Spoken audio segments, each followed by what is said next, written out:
wanted to thank all of the staff at Cumberland County Historical Society. They've helped me a great deal over the years, do a lot of research. And I want to give a special shout out to Kara Curtis, who really arranged for my visit. So I arranged for this talk. So I appreciate her help. And I also want to thank all the local historians. And again, I'll give a shout out to Mary Lou Schauman, whose work has really been very influential on my own. So thank you very much. Now, to get started tonight, I'd like to look at two quotes. So the first comes from a journal kept by the Philadelphia physician Benjamin Rush during a trip that he took to Carlisle in 1784. And he said, quote, "My landlord, James Pollock, who lives in a good brick house, told me that he assisted in cutting down the trees that built the first log house in Carlisle, and that trees grew on the spot where his house now stood." The second is from a work that I've worked on a lot in recent years, Archibald Loudon's selection of most interesting narratives. And it's from the preface, and it's from Hugh Henry Brackenridge, who many of you may know lived in Carlisle. He was a good friend of Loudon. He lived next door to Loudon for a time. And he writes in his preface, he, meaning Archibald Loudon, also wished to convey, quote, "to future generations of Americans the many toils and dangers encountered by their fathers in forming the first settlement of a land, even at this day so fair, so rich in every kind of cultivation and improvement." So I start here because one of the things I want to do tonight is talk about how county histories and how histories of Carlisle and Cumberland County have been written, how they very much fall into certain patterns that are very typical of local histories from the United States, and how they represent a certain kind of narrative about the past that I think we have to be very critical of and quite wary of, because they tend to be quite progressive. If you notice, both of these quotes are very much emphasizing this idea of moving from a kind of wilderness to a kind of civilization. And inherent in that is a kind of assumption that this civilization is driven by white people, white colonial settlers, white Euro-Americans, white citizens of the United States. And also important, another assumption in these quotations is the fact that it's men who do this civilization process. James Pollock, he assists in this cutting down of trees. In the case of Hugh Henry Brackenridge, it's the fathers in Archibald Loudon's narratives who carry out this transformation, moving central Pennsylvania from a place of toil and danger to a place so fair, so rich in every kind of cultivation and improvement. So the emphasis then is always on male pioneers doing quite heroic things, and on a progressive narrative where we move from a kind of wilderness or savage state to a civilized one. Now, as many of you may know, this is kind of, these two quotations are very much a foreshadowing of Frederick Jackson Turner's frontier thesis that he'll write about in the 1890s. And they very much also foreshadow a kind of American mythology that dwells on a kind of American exceptionalism, that the frontier, this encounter with the so-called wilderness and the savage peoples of the wilderness, are somehow fundamental to American experience, that this is what makes us who we are. And in fact, to confirm that these ideas very much continue to be with us today, just last week at his second inaugural address, Trump said, quote, "The spirit of the frontier is written into our hearts." So this is something that even our current president is these are ideas that are very much being used by our current president to emphasize a certain idea about America. And what's interesting to me, and I think important to an important part of my talk and an important part of Cumberland County's history, is that this is rooted in the local. It's local experience. It's the actions of local settlers that are absolutely key in advancing this improvement of the land. And it's always that emphasis on the land that is so important. So tonight, what I'd like to do is essentially get you to kind of rethink or at least question some of these very progressive, male centered, often individualistic narratives of a kind of heroic conquest of the frontier. And so, in essence, what I'm doing is I'm calling for a kind of reassessment of the early history of the county. And I'm going to do this tonight by covering a number of different topics. I'm going to talk a little bit about the background of Pennsylvania in the 18th century. I'm going to ask the question about whose wilderness was it? Was it even a wilderness that people came to in 1750? I'm going to challenge popular notions of settlers as rugged individualists. I'm going to talk a little bit about the costs of this transformation of moving um, Cumberland County from a sort of wilderness to a much more settled, cultivated, improved place. I'm going to talk about how historians of the past, like Archibald Loudon, commemorated the colonial past. And then I'm going to wrap up, sort of pull things together and reflect a little bit about what this all means in today's world. So that's kind of where I'm going. And one of the things I'm drawing on is a theory that has come to be quite prominent in early America, and that is the theory of settler colonialism. And it's really just a fancy term for talking about the emphasis that settlers put on claiming the land from indigenous peoples and how they used every tool at their disposal to do so, and how their goal ultimately was, as one theorist says, eliminating the native in the places that they settled. And so we might see this settler colonialism as a kind of alternative narrative, uh, one that challenges these very progressive notions of the frontier, of the county, and of its early history. So that's where I'm going. Okay, so now background. And I'm not sure how much history many of you know of the period, so I'm going to do a really, really brief overview of some things that you should be aware of when we start talking about the founding of Cumberland County in 1750. First thing you have to keep in mind and be aware of, if you're not aware of it already, is that we have building imperial tensions between Great Britain and France.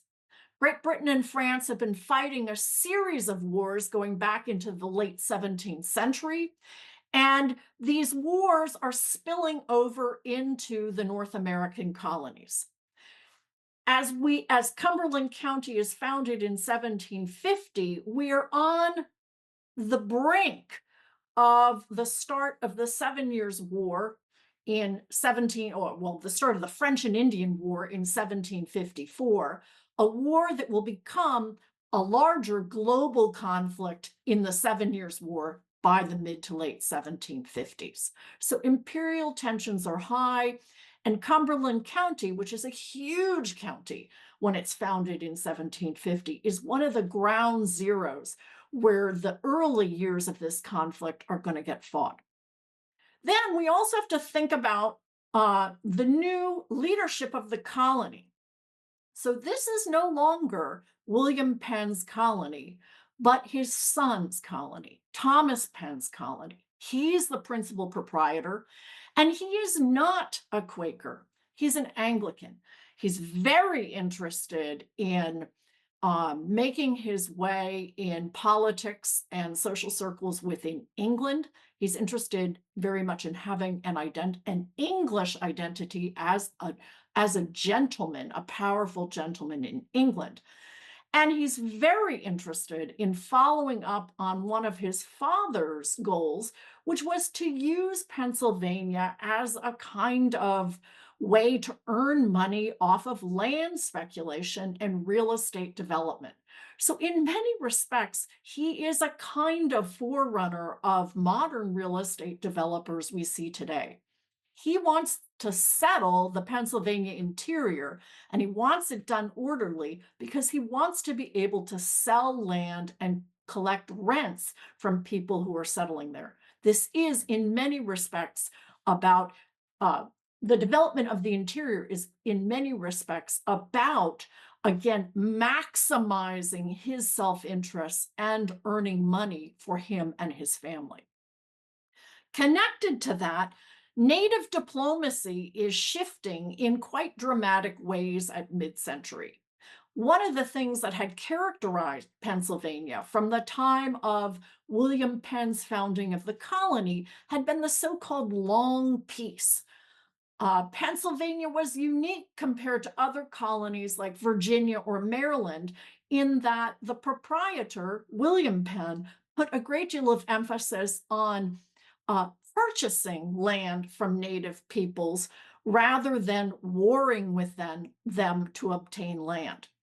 And this long peace is coming unraveled because of those imperial tensions, because of his ambitions to develop the interior, and because increasingly Penn and his officials are looking to the Haudenosaunee in upstate New York as the key people, the key native peoples to negotiate with when purchasing lands.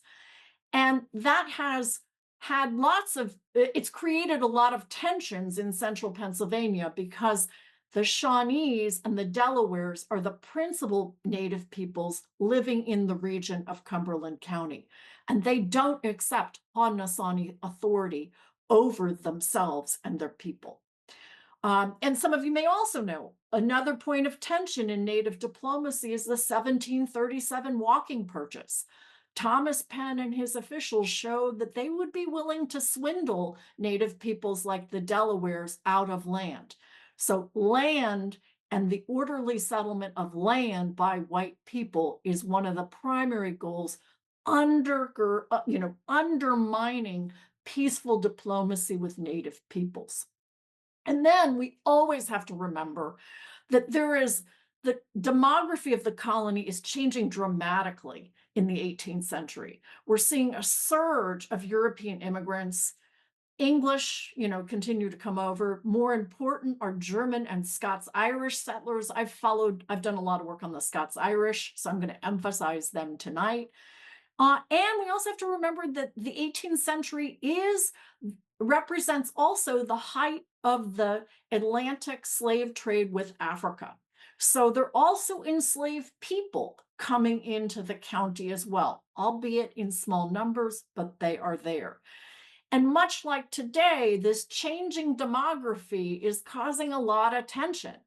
Not everybody is so thrilled to see German speaking peoples and Scots Irish Presbyterians arriving in the colony. Many people in the colony see them as troublemakers. So there is, somewhat like today, a kind of crisis of surrounding the presence of immigrants in the colony. So overall, then, there are lots of tensions. Now, to sort of talk about the the county's history, I think we've got to ask whose wilderness was this? So when we come to the county, when we move away from the colony-wide perspective and move to the county, we've got to start talking about, well, what wilderness existed in this area? Was this a wilderness? And if so, whose wilderness was it? And I think the simple answer is that it actually wasn't a wilderness to the people who lived there.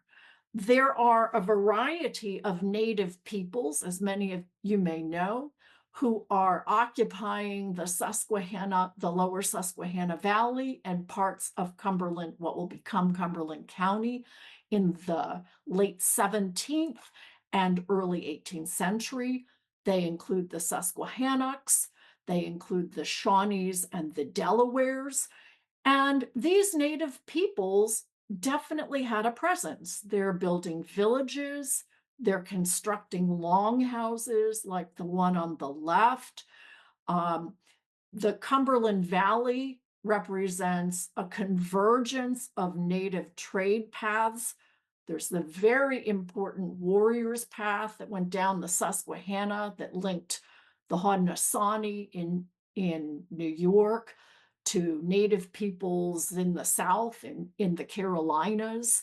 There also, as the figure on the bottom demonstrates, there are also a variety of Indian paths crisscrossing their way through what will become Carlisle.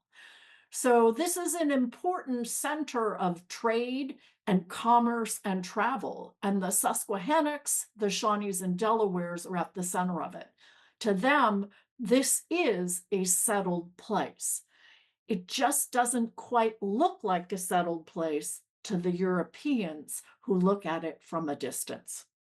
And we know too it's a settled place because we could talk about the presence of traders like James Latour, who worked on along the Yellow Breeches. Clearly, there are traders like Latour who recognize this shaped land. They're eager to trade with local native peoples for furs and pelts, and they are there living amongst, living within this shaped land, shaped by indigenous values and indigenous concepts of village life and economic life. But Europeans at the provincial level, so at the level of Thomas Penn and his officials, and then eventually settlers too, do not ultimately recognize this shaped land. To them, this is wilderness that needs to be settled by white Euro-American settlers. And so one of the things we've really got to think about is how the Blunston licenses that are issued before the land is officially purchased from Native people are a kind of way that Europeans are sort of European settlers are invading this shaped land of multi-ethnic indigenous peoples.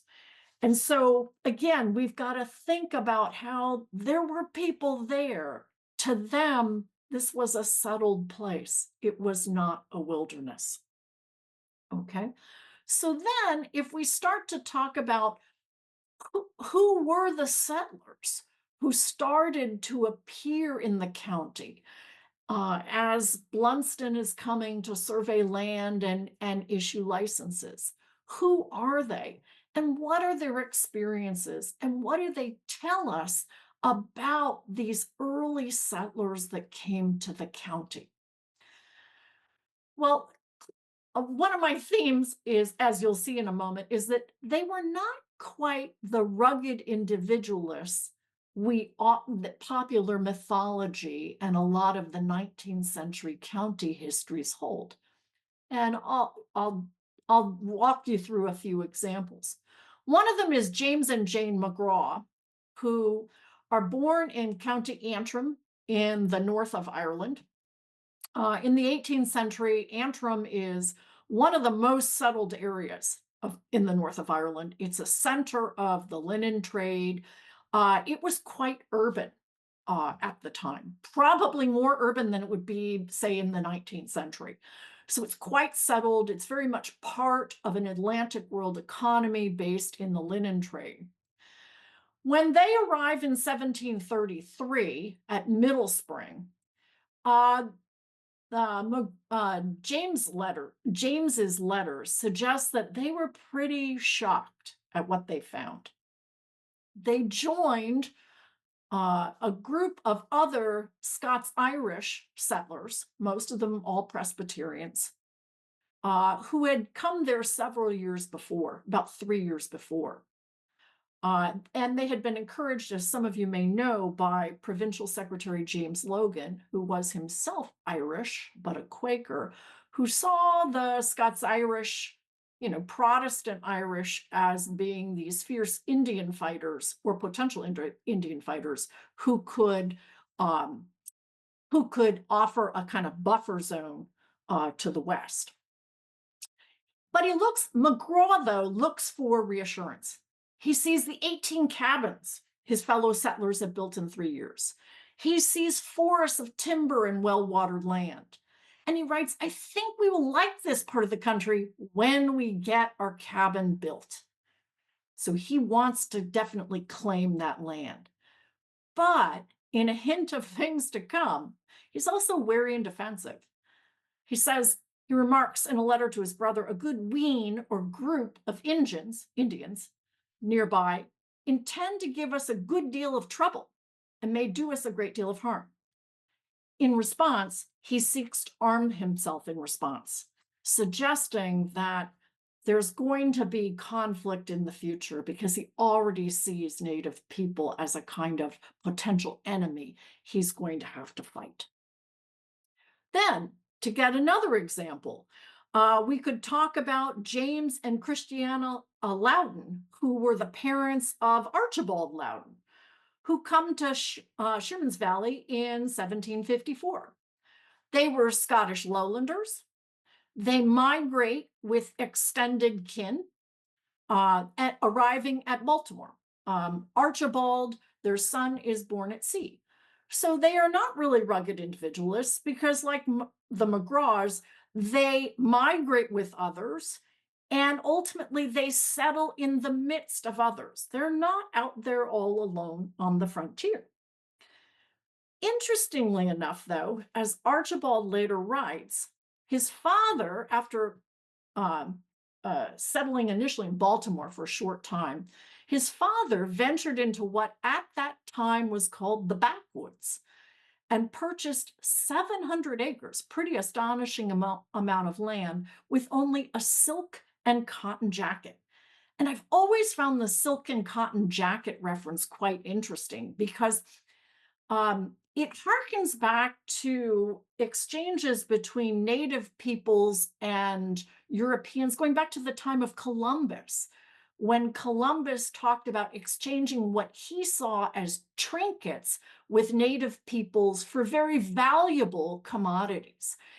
And so I've always wondered, though it's never been clear to me whether it's true, I've always wondered if it was actually a native person he exchanged this silk and cotton jacket for for those 700 acres.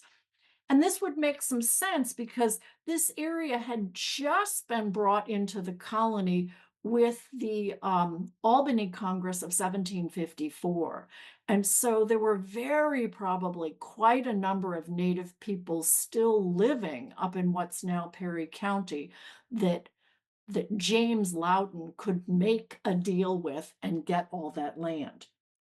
Then what happens? The family builds a cabin, they begin to farm, and over time, they acquire enslaved people to help them build their wealth and establish their presence in what becomes Perry County. So the Loudons, too, then, are not quite these rugged individualists. And there's some hints, too, that much like Thomas Penn and his willingness to cheat the Delaware out of land during the walking purchase, there's this potential that there's a little bit of cheating going on there too in this exchange of a modest jacket, like the one the gentleman is wearing right there in the center, for again, an astonishing amount of land. Okay. Then, part 3, not quite rugged individualists. Another family I've worked on a great deal in recent years, and I'm really fascinated by, are the West family. Francis and William and their sister Anne, who settle in Carlisle and Philadelphia in about 1750.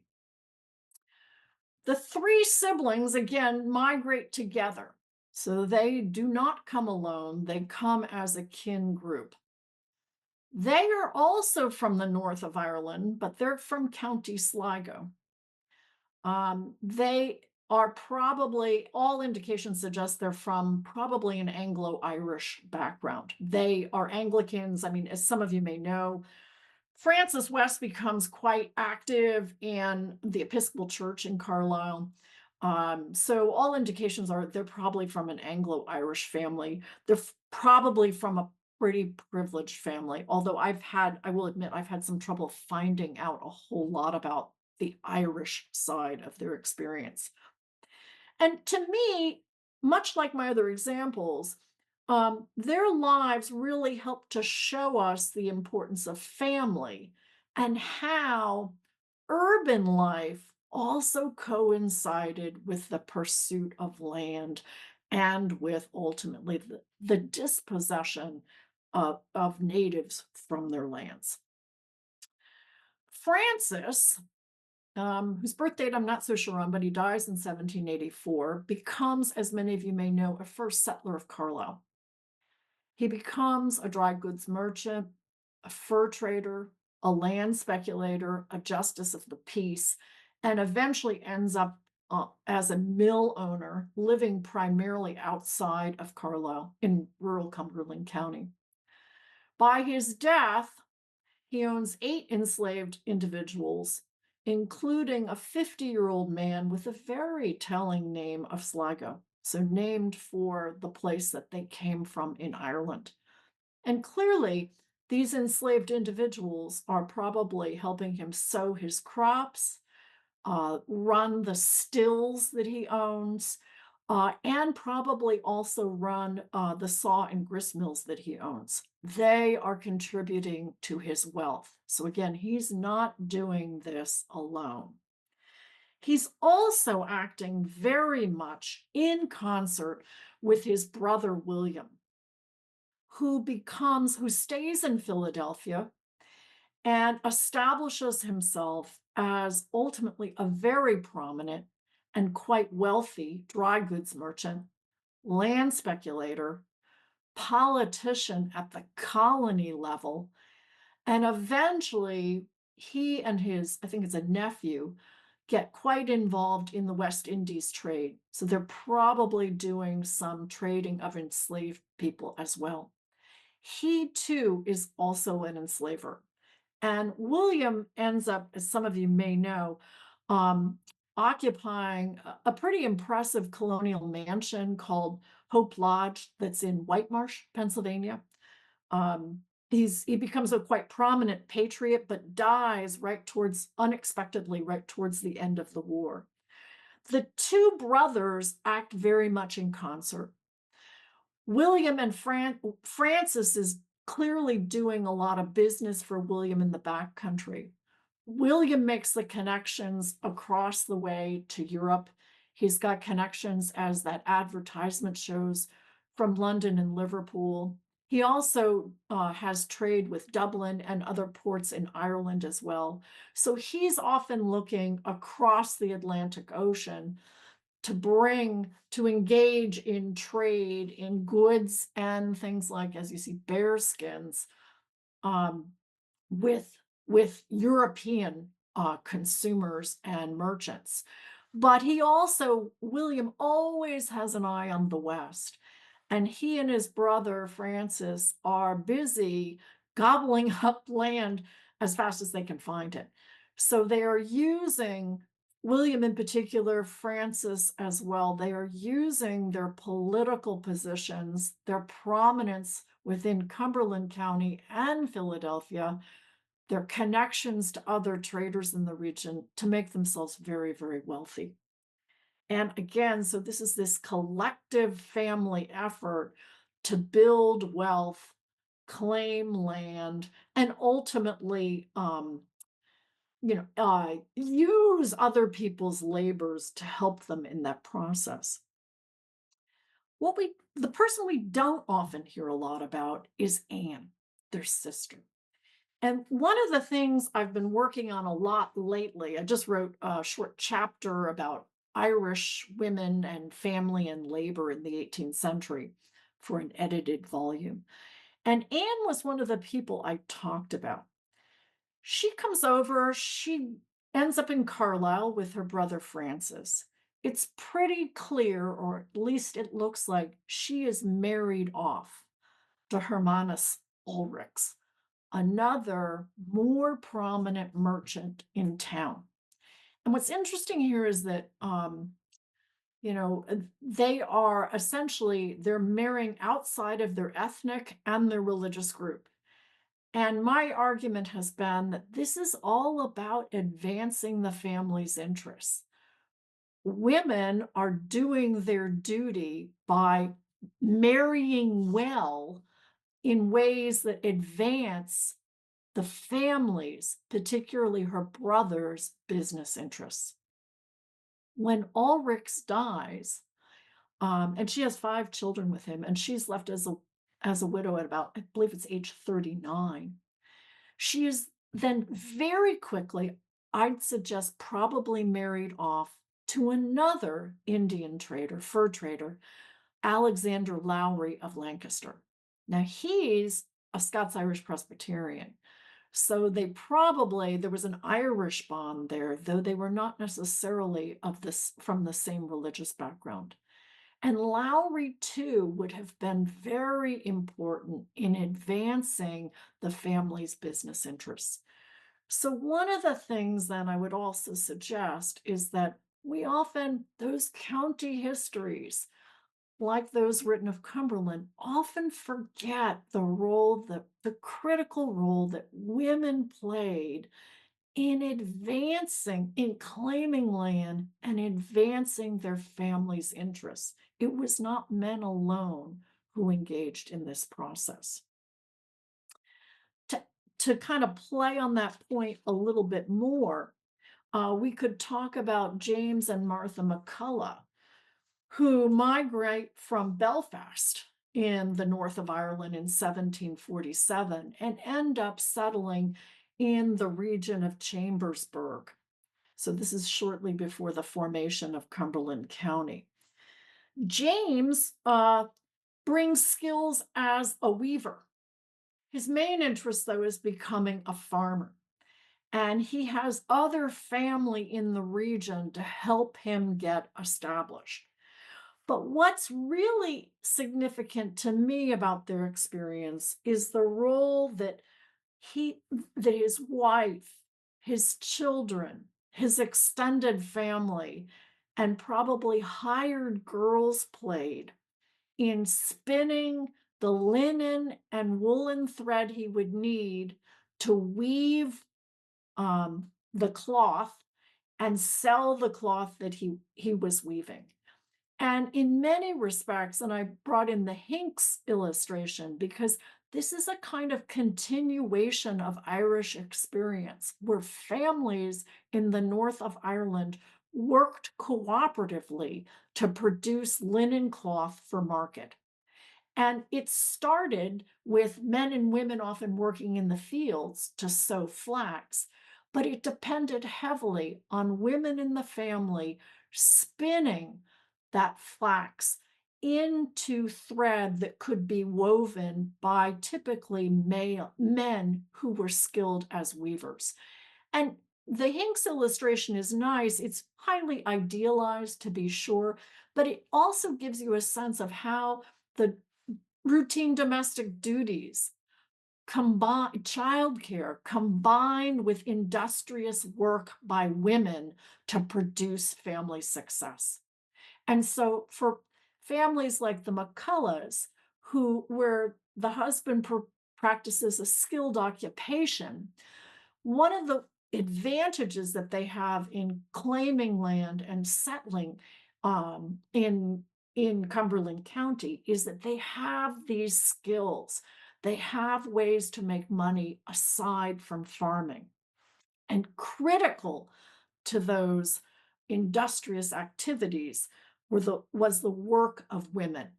Um, One scholar has talked about European women, like the women, those Irish women depicted in Hinck's illustration, as engaged in an industrious revolution.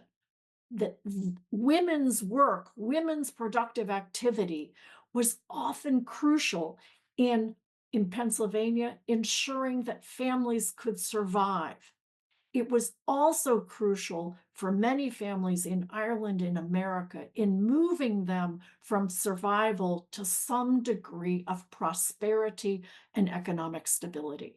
So without women, then, Cumberland County doesn't really, the settlers are not going to be able to necessarily claim the land and improve the land in the way they wish.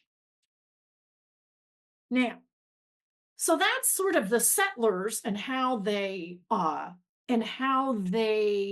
claimed this shaped land. But then we've always got to talk about costs, and there were many costs. The most obvious cost was obviously native to native peoples, who ultimately, when we talk about central Pennsylvania, Pennsylvania generally, um, most native peoples lost most of their land and power in what a scholar of settler colonialism has called a logic of elimination. Clearly, that didn't mean that they were completely gone, but it did mean that they had to adapt. And for the Shawnee and Delaware, for instance, that adaptation mostly meant moving further west and eventually out of Pennsylvania and reforming themselves into new multi-ethnic communities out in the Ohio Valley and the Midwest. So they adapt. They adapt. But it also meant that many colonists themselves sort of become savage. Historians have spent a lot of time talking about how during the colonial period in counties like Cumberland, we see colonists taking on and engaging in behaviors that they themselves had criticized and deemed as being savage or uncivilized. And probably one of the best examples of that is the Katanning Raid that John Armstrong and many men from Cumberland County stage on the Delaware village of Katanning in northwest Pennsylvania.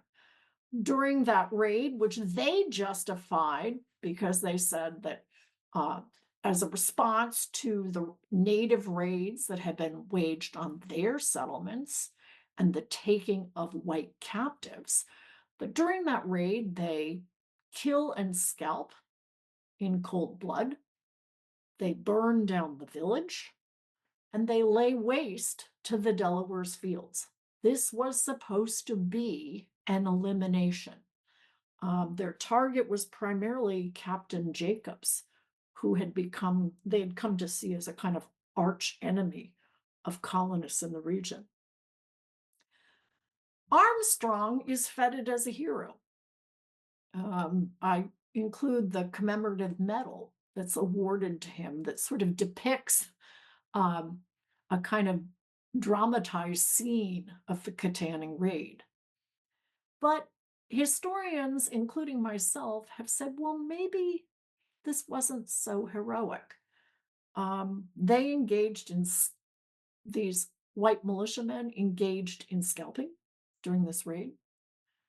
They murdered Native women and children. Captain Jacobs' wife and child were murdered in cold blood. 17 colonists themselves were killed during the raid, and few of the captives, the white captives that they claimed they wanted to rescue from Katanning, were actually returned.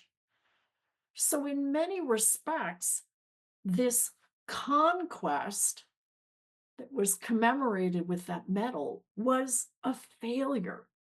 And it was a failure not just because it didn't accomplish what they had hoped to accomplish, but also because it it resulted in European colonists behaving in the absolute worst ways possible, in ways that they condemned Native people for behaving. So the tables then had turned in ways that were not very positive. But then we can talk about other costs of transformation. We can go to the work I've done a lot of work on lately, which is um, Archibald, the person I've done a lot of work on lately, Archibald Loudon. So he talks in his narrative about how his family, oh, and actually in his Revolutionary War petition application, how his family fled Sherman's Valley multiple times as a result of the Indian raids, the native raids that followed the defeat of Braddock's expedition in 1755. He talks about the fear that the colonists, that settlers like he and his family felt during these episodes. So one of the things that comes through in his narratives and also in his pension application is this idea of fear and also of a kind of hatred of Native people, a desire to eventually strike back. James and Martha McCullough down near Shippensburg, they also, excuse me, Chambersburg, they also fled. They fled down into Maryland during the raids of the 1755, 1756. But they returned too soon, and their two sons are taken captive. One of these sons is ransomed after spending 8 years as a white captive among the Delawares. The other, they never hear from again. So for them, then, the cost of this transformation is really intensely tragic. I mean, it really undermines their family. They pay a heavy price for settling, for claiming this land, particularly in their case, before it was purchased officially by the colony.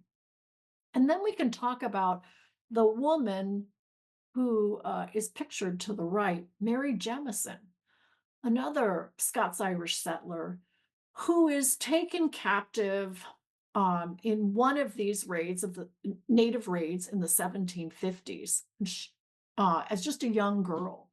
She's eventually adopted by the Senecas. She first marries a Delaware native man, and then after his death, she marries a Seneca man.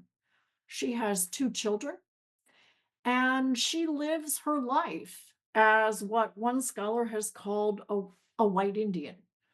She she for all intents and purposes becomes a native woman.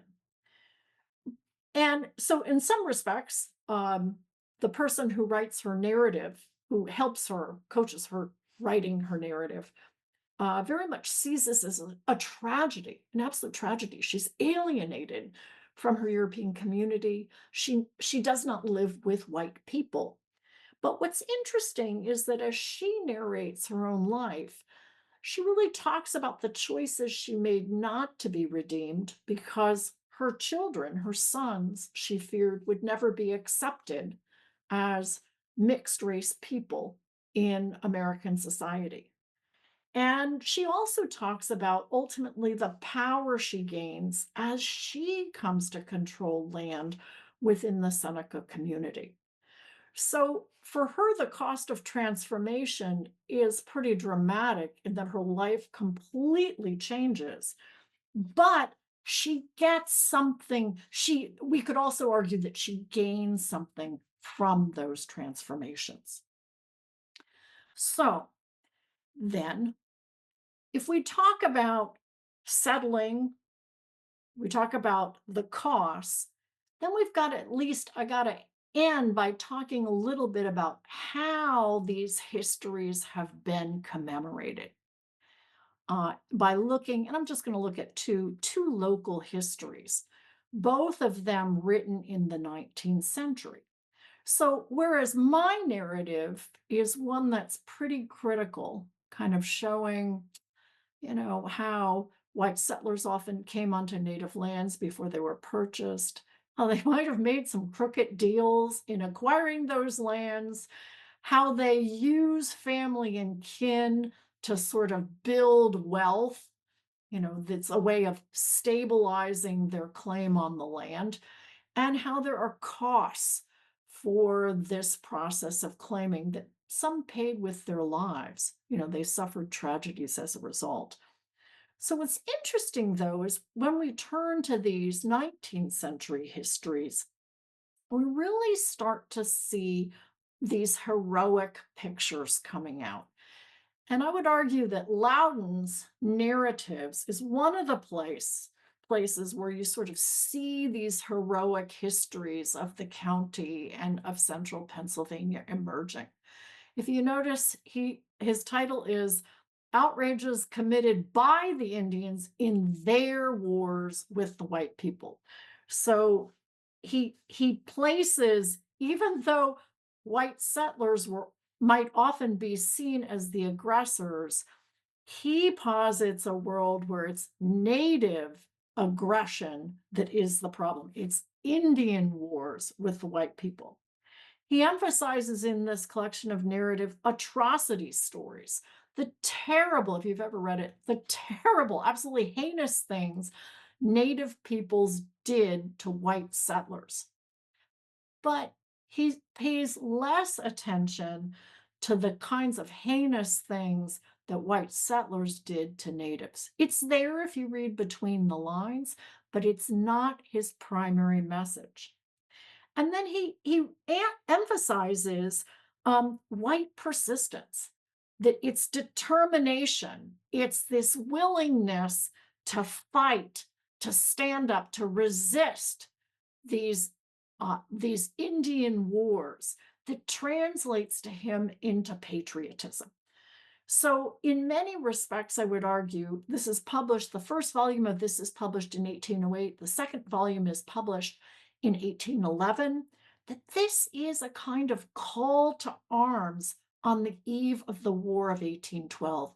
He wants people in Cumberland County to think back to the 1750s, to the time of the Revolution, to these so-called Indian wars, because he wants them to get riled up and to fight new wars against Native peoples that are coming and will soon begin with the War of 1812.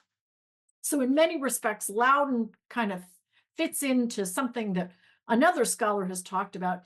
His selection is, quote, a singular story of origins wherein the first Americans, these are the people of Cumberland County, he talks about in large measure, where these first Americans bravely faced peril to become the progenitors of an exceptional nation. And so, in many respects, this is a kind of, in all of its tales of atrocity, it's a narrative of American exceptionalism and patriotism. Aggression is translated as a form of American patriotism. Then, just to mention briefly, we could also talk about later 19th century history, like Warner and Beer's History of Cumberland and Adams counties, written and published in the post-Civil War era, where Central Pennsylvanians were very eager to take pride in their pro-Union sympathies. And looking back at the colonial histories of Cumberland County is a way to kind of shore up and connect the patriotism of the 19th century, the pro-Union sympathies of the 19th century, with this commitment to settlement and development of the 18th century. And much like Loudon's history, it's also a way to feature men's accomplishments. If you know this history at all, it intersperses engravings of prominent 19th century men like Conway Wing, who was actually Massachusetts born, but the pastor of Carlisle's First Presbyterian Church for quite a long time in the 19th century, intersperses these portraits of local 19th century men to connect the colonial past with the 19th century present and to essentially re-emphasize that patriotism, that progressive narrative of change as the county moves from its first colonial beginnings in the decades just before 1750 to this kind of um, to this improved and civilized and prosperous place by 1886 that has survived the Civil War, that is committed to the Union. So then what we see is that these a lot of county histories kind of spin the past in ways that are very useful to the present, to the contemporary present, the 19th century present, when many of them are written. And if you think about this, um, scholars talk a lot about how commemoration is always about the present rather than the past. It's about the people writing these histories and the times that in which they're written rather than really about the colonial past.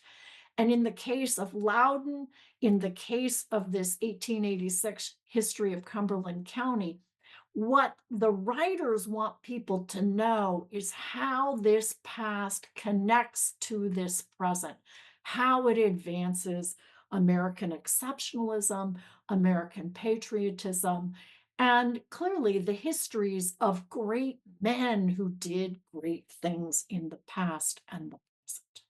Okay, so getting late. So let me wrap up then. So, what would I like you to take away from this discussion? One of the things that I'd like you to do is to think about how, in many respects, Cumberland's early history is not necessarily exceptional, but quite typical.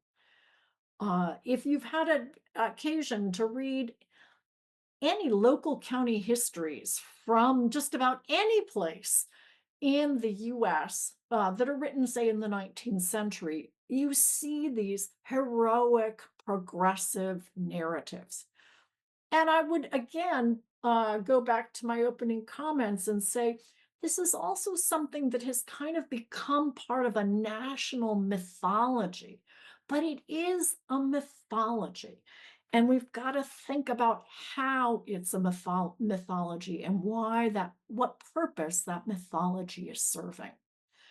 So, one of my messages is clearly that this is less a heroic history and instead, we might look at it more critically as from this kind of settler colonialism lens as a story of settlers pursuing native lands. This is Cumberland's early history, like the early histories of just about all the colonies and all the places in colonial America, is really a story of native dispossession and to some extent a kind of notion of a logic of elimination. Settlers had goals, and Native Americans were essentially an obstruction to achieving them.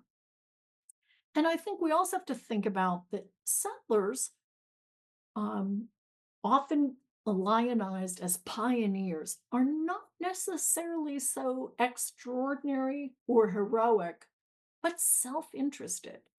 That doesn't mean that they're bad. I'm not trying to play a blame game here, but it does mean that, like us today, the people who settled Cumberland County came there for a reason. They had an agenda. And that agenda might have been, they might have used their families to help them advance, but there was a self interest or a family interest involved.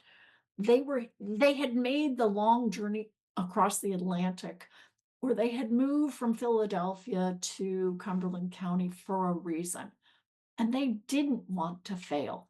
And I think that that's the fear of failure is a very powerful motivator. Then again, counter to national mythology that likes to emphasize rugged individualism.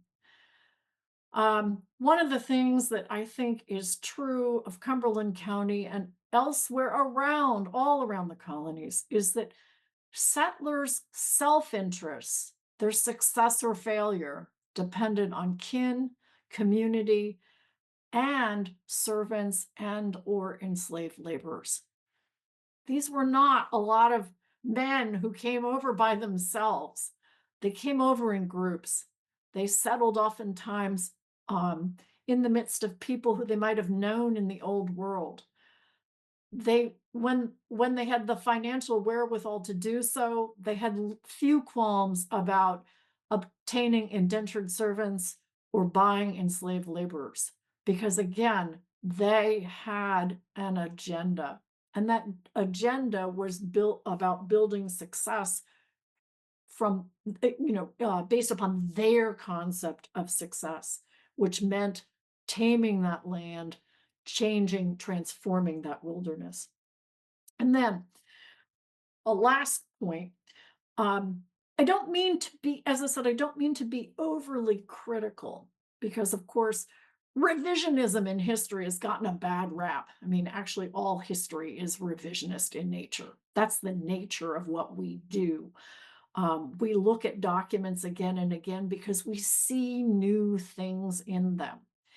And so, in calling upon you to maybe read county histories more critically and think more about the self interested motives of a lot of Cumberland's early settlers, I think ultimately I'm calling for the creation and the sort of acknowledgement of a much more interesting history that I would say has even greater relevance to the present. A time, we're hashing out immigration, we're hashing out certainly the issue of self-interest, we're hashing out the role of capitalism in our society. I mean, you see, we're hashing out divisions between wealthy and the privileged and the less privileged in our society. And so I would argue that in many respects, looking at Cumberland's history with a more critical lens can actually offer many insights into the present day. We're no longer just, heroic people tend to be one dimensional. They're heroes, but self interested people have multiple dimensions. They are sometimes acting, just as we do. We are humans, and we act sometimes in very humane and kind and less self interested ways. And other times we act in very self interested and selfish ways, and sometimes destructive ways. And so, what I'm calling for then tonight is for you to just consider the county's history with perhaps a more critical eye to sort of pinpoint those interesting points where we see some conflict, we see some tension, we see contradictions in what people say they're going to do and what they actually do. And from to my mind, that's what makes things super interesting. And that's what makes Cumberland County like a ground zero for the study of colonial American history. It's one of the most interesting counties in colonial America because it brings all of these trends together.